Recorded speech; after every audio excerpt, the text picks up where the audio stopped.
So if you could tell us the importance of these type of trainings for young leaders like those who you just met. The first question is why do we do this?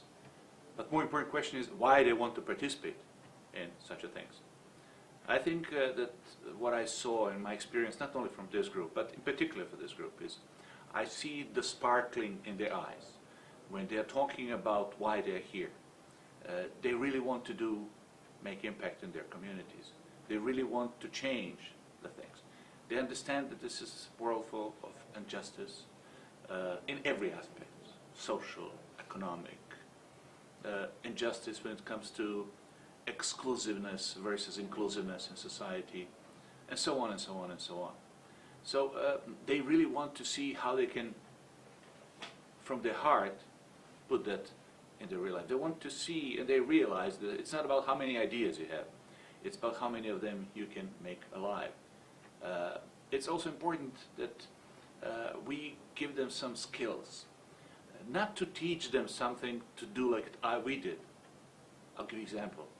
I was telling them about how they will fail for sure. I wasn't telling them how they will succeed. I was telling them from my own experience and from what I know, what is the Chris Rea road to hell? I mean, how do you go directly to the drain and you don't succeed? To avoid those things. And based on their creativity and their own circumstances which they did, if they pick up something from what we taught them, I'm sure that they can really make a change. I think so, but the more important thing is, I have a feeling that they think so as well. What do you think they need, this dialogue generation needs, to better build their future or their present? Today's world is in different kind of struggles. One of the key struggle in today's world is struggling between promoters, believers in and shared society and segregated society. Today the world is also in big struggle in between the people who are ready to offer the hope and people who are only ready to frighten and to create a fear after which they will politically grow up. So I think it is very important to put this everything in a context of promotion of shared society, sustainability. If we can have three elements that puts one's comprehensive framework in which we live and which way we want to live, it's we have to be friendly and sharing the same planet. We have to be sharing our business activities, because inequality in today's world is ripping apart the world. And the third element is how do we coexist, how do we live as persons in what type of the society. So shared society, sustainable development, and caring of the planet are those three things that you have the same basic philosophy behind it. It's not about me, it's about us. It's not about what I will do. It's about what I will do, but as a part of bigger thing. What I will do together with you, with them who are working here. And I think that they're coming from 7 countries. They're coming from 7 countries that have a lot of in common. But every one of them, even the people who are coming from the same country, are coming from different local, let's say, backgrounds, and with different backgrounds in their personal life. So every out of those 25, 30 young persons, men and women, are different. But at the same time they're together in sharing the will to change the things and to make this world be a better place. So I think it is very important that we promote this kind of working together and by being different the way we are. So I think that this is something which can make a change. What would be the one piece of advice that you would give to these people now that you've met them? It's always very challenging to give advice that may mislead someone, and then you can feel guilty. But at the same time, as I said in different words, I'm not telling them what to do. I was just trying to tell them how do I feel What is my experience? How do I resonate? What is my reasoning? What is coming from my heart and what is coming from my brain? How do I feel? What do I know? And sharing that with them and telling them, I'm just giving you the thoughts for your thoughts. So if I said so, it would be very tough to give them advice. But I can share some principles, not advice, just the principles. It is very important that everything you do, that you really believe in it. You have to be ready to go for what you believe in for a long and long period, struggle, way, path. And be sure that once in a while you will even be pushed out of that path. You will be stopped. There will be roadblocks over there. But that's the journey that is worth doing. And what I also tell them is that as a principle, what I said to my own son, what I learned from my father, is the most important thing is that you do everything you can inside the system of the values that you believe in. And of course, what we want to also promote and tell them, today's world is divided in different ways, but there is one group of people, regardless of where they live, who belong to very same group, which is a group of people who belong to civilization. It doesn't have religious borders, it doesn't have ethnic borders, it doesn't have language borders, it doesn't have racial borders. It just is a set of values that represent civilization of humankind. So be part of that set of values, be part of that. And the most important thing is, if you're really ready to go, if you are ready to give everything you can, if you're ready to lose and get up and fight, you have to have passion for it. Without passion, you cannot do anything in your life. You cannot work without passion. You cannot learn, because learning is much, much more important process than ever before. And my suggestion is then to learn, learn. Don't learn from people who know more than you. Learn from people who know less than you do. And filter that. Maybe, on the end, it will come out that they knew more than you did. So, learn from everyone. Learn as much as you can, and have passion for it. And of course, have passion for life, for better life, not for yourself, but for people who you live with, who you share the same space. Not only your family, but people who you think that are worth being, living with dignity, as well as you want to be living with dignity yourself. You mentioned values. What is the importance of values in this work that we're doing? Especially in politics. We are all aware, sometimes we quote without knowing so much about it, the people, wise people, who are telling that reality is that in politics there are no friends and allies, there are only interests. Which is the truth. There are no doubts about it. But you cannot actually base your policy only on interests. If you base your policy only on interests, then you go to the library, find Machiavelli, and he'll tell you everything. If you are ready to live Machiavellistic way, if you would be enjoying in wins for something that you know it's wrong, then you go for Machiavelli. And if you really want to fight and go for something, be ready to lose, and on the end have maybe some wins. If you don't, someone else will after you, but you'll be part of someone else's win, which in the end will be your own win. So it is important to understand that in modern politics, in a world that is in front of us, if we want to preserve civilization, if we want to go in the direction of progress, sustainability of the society, of economy, of the planet, we have to be more driven by values of civilization than by interests. And after all, maybe, it's encouraging for the people who believe in values. If more of us share the same values, it is possible to be more and more of us who will be sharing the same values. And more of us sharing the same values, we are stronger.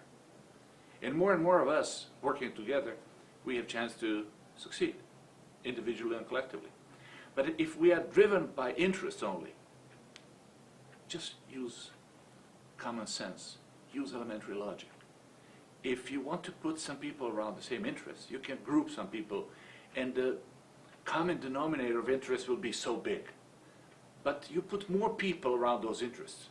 You enlarge the number of people, and the space of interest will be shrinking. So more of you want to be, let's say, united by interest, smaller common denominator. And in the end, you'll be fighting for little interest of everyone. You won't be so strong because you cannot motivate so many people about so little interests. So that's the reason why values versus interests, go for values sooner or later. You will get there, you'll be stronger, and when you get there, or even if you're only on the way to get there, you'll be much more happier than the people who are even winning on little interests. And last, after your experience yesterday with the trainees we have here, the session you had in the afternoon and then later on during the dinner, that's the first kind of collaboration between the Anna Lindh Foundation and Club de Madrid, but you can already see the effects of it. So how do you envisage this type of collaboration in the future?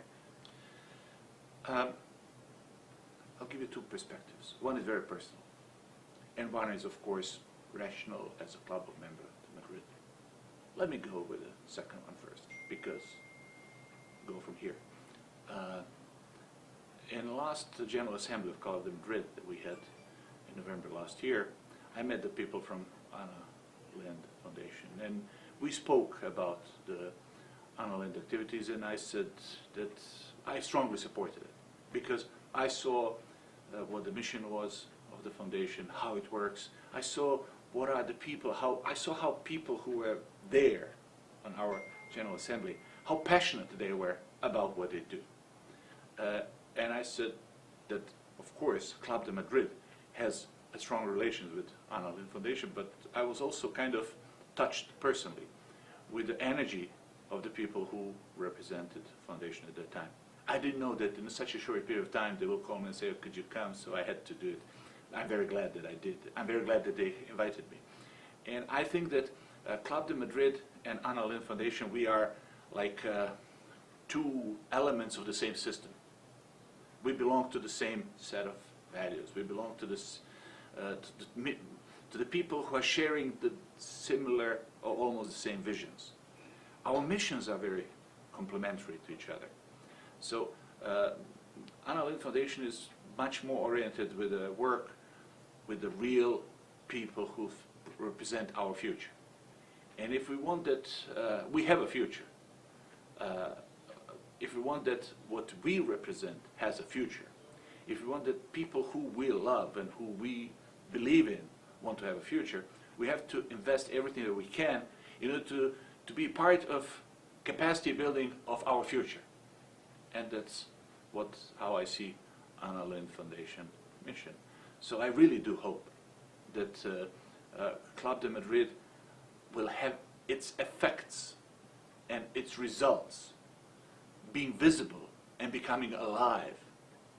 Our platforms and our experience in shared society, in countering violent extremism, just name some of the issues, will be more real someplace in the world if we interact with the people like I had the privilege to interact in the last 24 hours. So at the same time, I hope that they also gain something. But I can tell you one thing. I learned a lot. I want to repeat it again, from the people who I met in the last 24 hours. And that's only from their eyes sparkling, which encouraged me a lot, but from their questions, from the interaction with them. And I saw that all divisions in this world are so absurd and so below any level of decency that we deserve.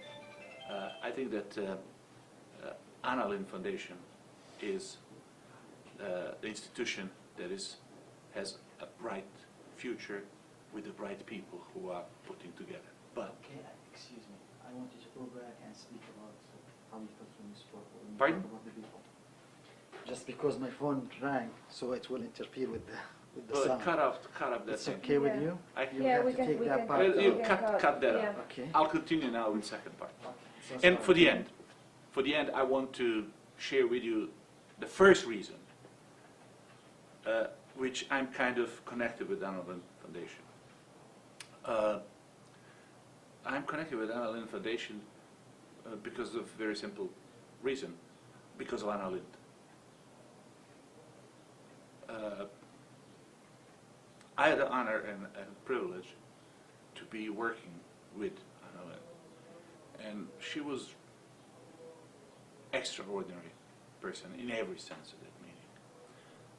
Just put aside the fact that back in 2002, when Sweden was chairing the Council of Europe, she was, as a Minister of Foreign Affairs of Sweden, actually someone who literally put her brain and her heart to help us as a country to become a member of the Council of Europe. And it meant a lot to a country that just 5-6 years ago went out of the brutal war, which ended with the biggest genocide in the end of 20th century in Europe, in Srebrenica.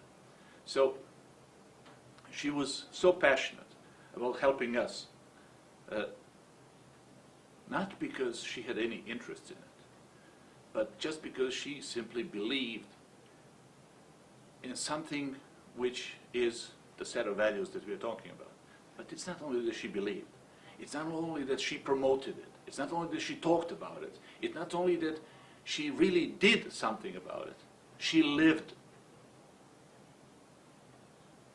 those values. She lived, her life was devoted to something which is much, much bigger than anyone's life, and even her. She knew that very well. I had the honor and privilege to be once with a similar group of people, like here, in her university, talking to students who were from Sweden, but who were also coming from other parts of the world. And the passion that she was